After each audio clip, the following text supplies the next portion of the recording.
In the 60s, one of the projects we had at Neighborhood House was a nursery school. And this came about after we had moved our offices over to the housing project. I knew of women who were so depressed that they oftentimes would not get dressed until after lunch. They felt trapped. It was some people who they said, well, they can't work, they can't do this, that, and the other. Go to the county building downtown in Richmond and see if you can get some help. And that's the way some of the people that I knew about that got on welfare.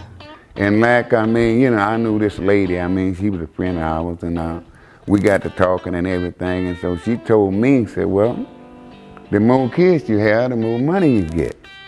And I think she must have had about 6 or 7 kids. She also made it plain to me that, said it could come rain, come shine, and she didn't have to worry about no man because her man was down on 37th.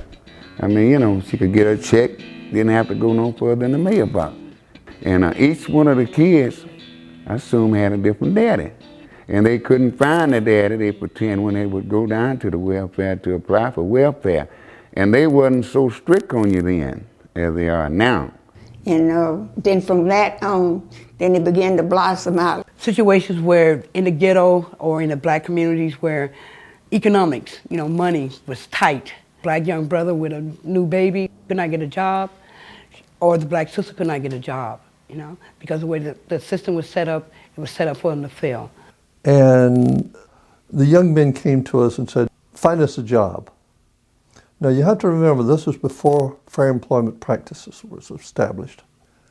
And yet we had to do something to get them employed. Otherwise they were going to end up in prison. And so I got a grant to establish what we referred to as a job upgrading program, in which we established a janitorial service called Supreme Services. We had to go to Lloyd's of London to get it bonded, because we had to have it bonded in order to go and do offices at night. And we hired these guys. We could hire them one day, fire them the next day, rehire them the third day, until they had learned not only a skill, but it also learned the discipline and some responsibility. It was a highly successful program and kept these guys, instead of becoming a ward of the state, to paying taxes to the state.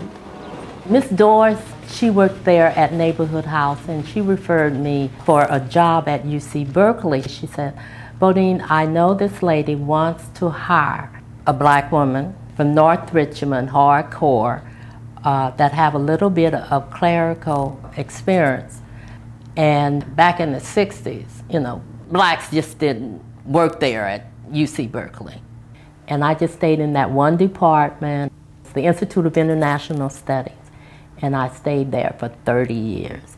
North Richmond was a model back then. They used it to do a lot of studies. Many people from the University of California, which of course is really near, received their degrees in social work, sociology, any number of fields. And they did many case studies back in the 50s, the 60s, and on into the 70s on the community of North Richmond.